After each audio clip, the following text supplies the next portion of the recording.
Call me on my cell phone. Late night when you need me. Call me on my cell phone. Late night when you need me. Baik, di sini ada latar belakang dan juga rumusan masalah. Nah, latar belakangnya itu pada tahun 2020 Indonesia mengalami salah satu insiden keamanan data terbesar yang melibatkan kebocoran data pribadi lebih dari 270 juta pengguna aplikasi e-commerce terkemuka. Data pribadi yang bocor ini tuh mencakup informasi sensitif seperti nama lengkap, alamat, nomor telepon, hingga detail-detail transaksi pengguna tersebut. Kemudian ada kebocoran ini tuh ditemukan setelah data tersebut dijual di pasar gelap oleh pihak yang tidak bertanggung jawab.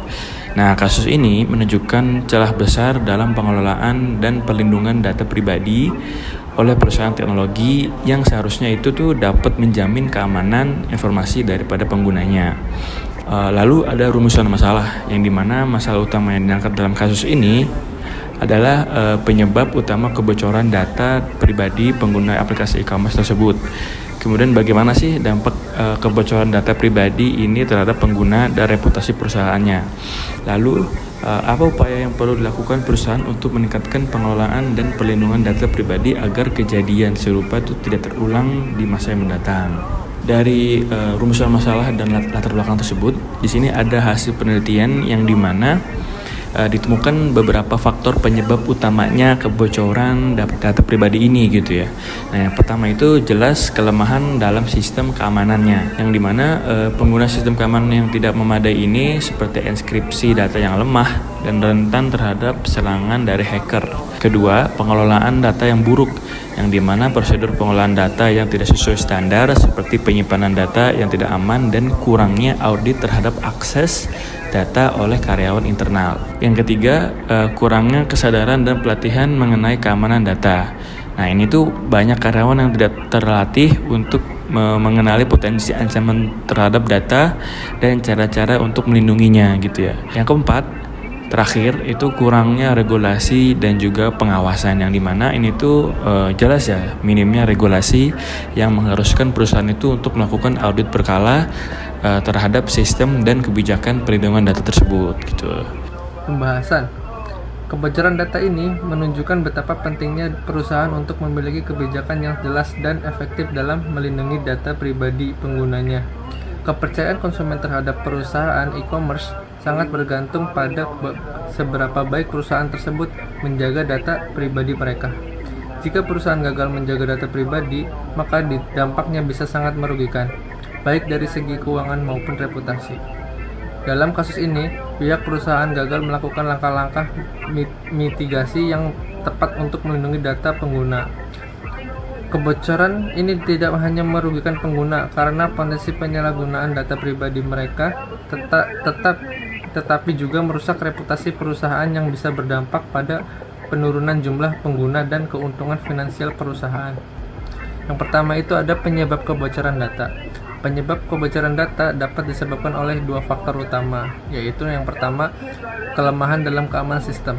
Sistem keamanan yang lemah termasuk penggunaan password yang tidak kuat dan kurangnya enkripsi yang memadai dapat menyebabkan data sensitif mudah diakses oleh pihak yang tidak berwenang.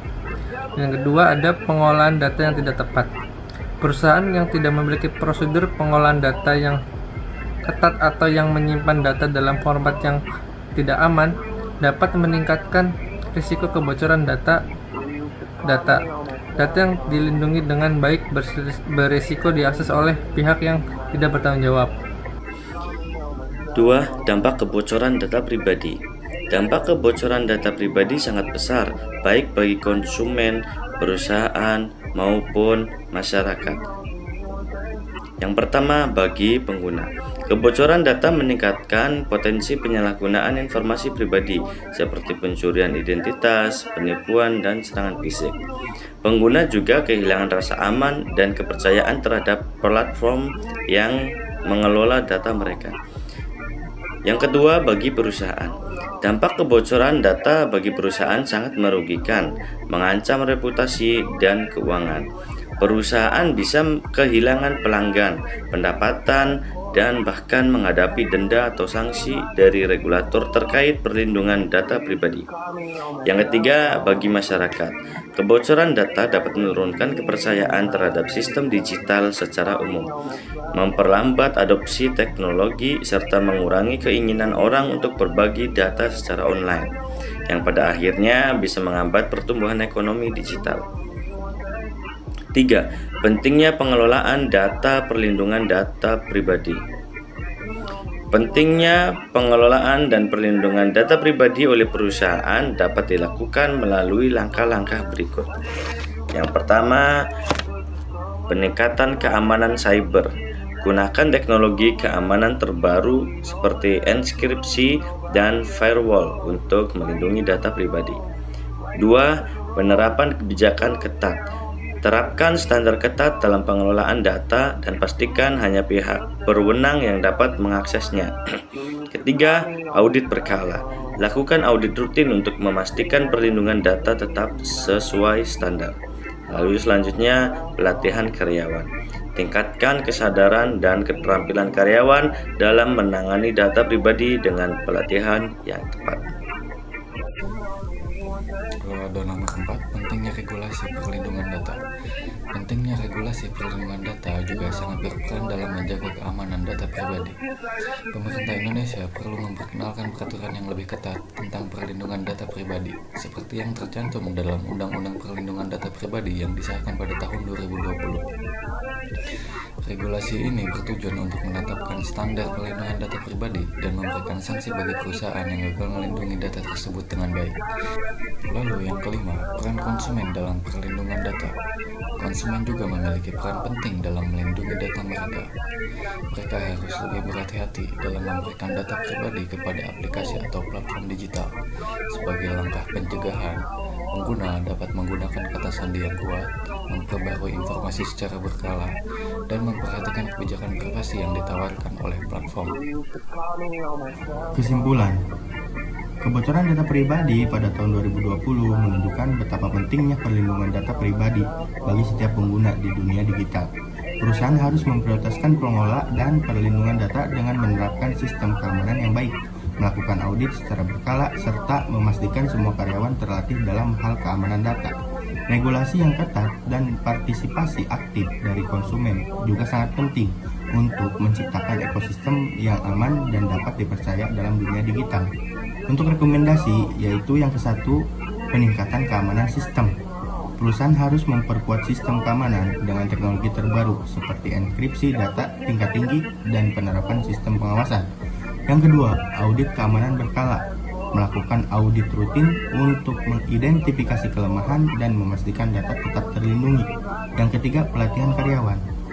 Memberikan pelatihan intensif kepada karyawan tentang pentingnya melindungi data pribadi. Yang keempat, penerapan regulasi yang ketat. Pemerintah perlu menetapkan regulasi perlindungan data pribadi yang lebih ketat, terutama untuk sektor e-commerce. Yang kelima, pemberitahuan cepat kepada pengguna. Perusahaan harus segera memberitahu pengguna ketika terjadi kebocoran data agar mereka dapat mengambil langkah-langkah perlindungan. Terima kasih. Doing things I thought you didn't last, even growing up. You don't need no one else, you don't need nobody else. Oh.